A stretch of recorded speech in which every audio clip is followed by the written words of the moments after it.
Hey everyone, welcome to Gadgets 360 as we get you a quick hands-on of Vivo's latest V23 Pro smartphone and what it offers. The Vivo V23 Pro looks quite slim and has a back panel that appears to change color when viewed from different angles. There is a large camera module at the back, but it protrudes only by a little.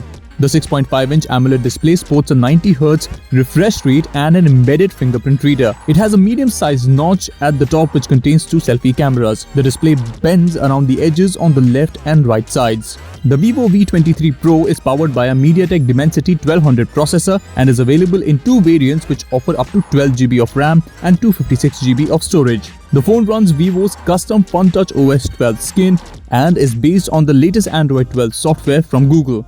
There are three rear cameras and selfie duties are handled by a 50MP primary camera and an 8MP ultra-wide camera. The Vivo V23 Pro has a 4300 mAh battery which can be charged using a 44-watt fast charger that comes in the box. The Vivo V23 Pro is available in two variants. There's an 8GB RAM and 128GB storage variant and a 12GB RAM and 256GB storage variant. You can check out our detailed first impressions at gadgets360.com and stay tuned for our full review which should be out soon.